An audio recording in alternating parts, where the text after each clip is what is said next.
Formula 1 is still pushing ahead with plans to get 15 to 18 races in during 2020, but what if the season ends up being shorter?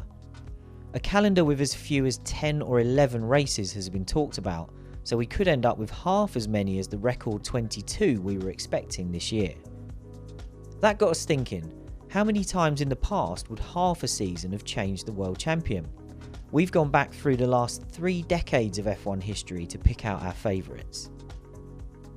We know this is an inexact science, and even a shortened 2020 calendar wouldn't just be the originally scheduled first half of the season, but this is just a bit of fun, so we hope you enjoy it.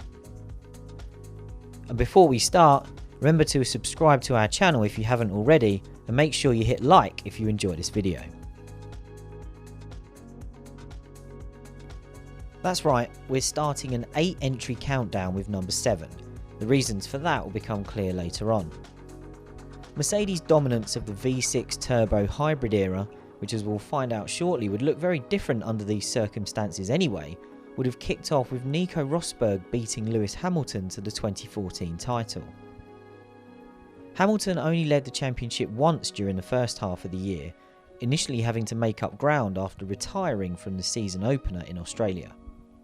Rosberg took the lead back in controversial circumstances in Monaco after causing a yellow flag in qualifying that prevented Hamilton from challenging him for pole.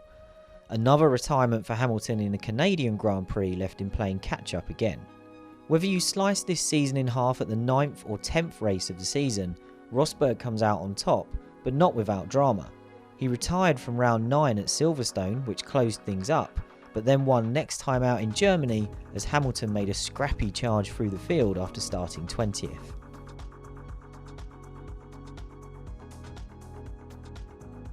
The 2010 F1 season produced such a fascinating championship battle that it's not a huge surprise it could have had a different champion.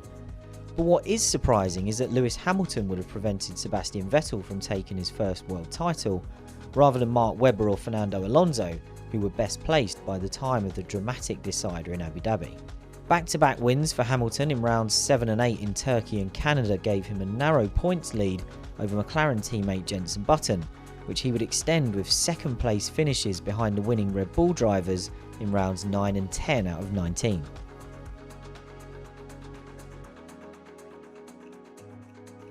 It's not a massive surprise that there are ways to cut the 2012 season that result in Fernando Alonso winning the championship, given he led it for 10 of the 20 races. At the halfway stage, he was a comfortable 34 points clear of Mark Webber.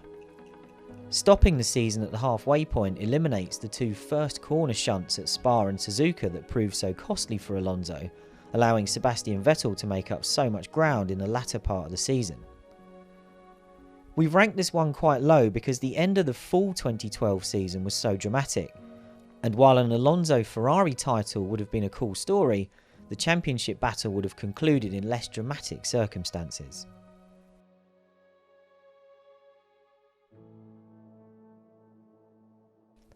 Michael Schumacher had to wait until his 5th season with Ferrari to win his first championship for the team, but he would have achieved it at just the second time of asking if the 1997 season was cut short at the halfway stage. Jacques Villeneuve failed to score 4 times in the first 7 races, so after 8 and 9 rounds out of 17, Schumacher was out front thanks to back-to-back wins in Canada and France. The significance of Ferrari's first driver's title since 1979 coming so much sooner moves this one up the list, even if a half season would have robbed us of the dramatic Jerez finale, where Schumacher tried to take Villeneuve out as they battled for the lead with the title on the line.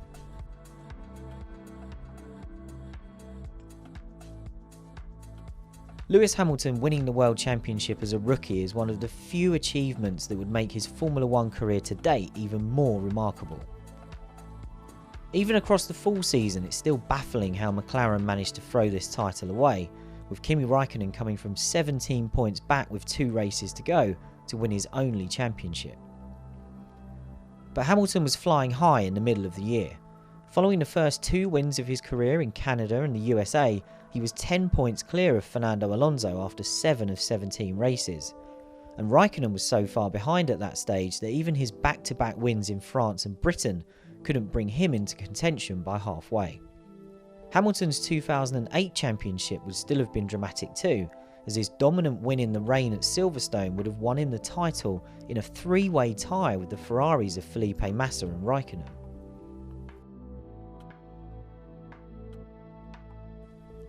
Think how differently F1 history might look if Alain Prost's first season with Ferrari had ended with a world championship. As reigning champion, Prost surely would have survived the disappointing 1991 season without being fired. But had he stuck around, he would have then driven one of the team's worst cars the following season, so perhaps that was a lucky escape. And we can't talk about 1990 without mentioning Ayrton Senna. A truncated season that year would mean no controversial Suzuka collision and no second title for Senna. Prost would have stolen the crown with a run of 3 consecutive wins to see out the shortened 1990, and Senna would not have been able to resort to any dirty tactics at the Silverstone finale, as he and Prost were never in battle during that race. If we rummage back into the 1980s as well, Prost becomes a 6-time world champion under this format. He'd have also denied Senna the 1988 title, and Senna as a 1-time champion just doesn't sound right, and he would have won the 1983 crown with Renault. But he'd have lost out in 1985 to Michele Alboreto, giving Ferrari yet another additional championship under these circumstances. Talking of which, here's why our countdown of 8 started with entry number 7. Imagine how differently Sebastian Vettel's career would be perceived if he'd won back-to-back world championships during his time with Ferrari. He'd still be a 4-time world champion, as our list has already robbed him of 2 of his Red Bull titles. But adding 2017 and 18 to dominant campaigns in 11 and 13 would probably make Vettel's career look even better than it does today. Vettel's 2 titles would have been sealed in dramatic races at Silverstone. In 2017 he headed there with a 20-point advantage over Lewis Hamilton, but a puncture with 2 laps to go left him limping back to the pits and coming home 7th to win the championship by a single point. A year later, Vettel headed to Silverstone 1 point ahead of Hamilton. They shared the front row, and Vettel took the lead from the Mercedes at the start, before Hamilton was tipped into a spin by the second Ferrari of Kimi Raikkonen seconds later.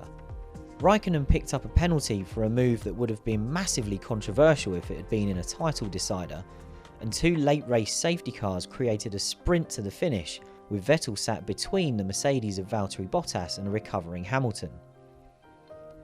Vettel and Hamilton both put bold moves on Bottas at Brooklands to run first and second, and in a winner-takes-all dash to the flag, Vettel held on with fresher tyres to win by 2 seconds.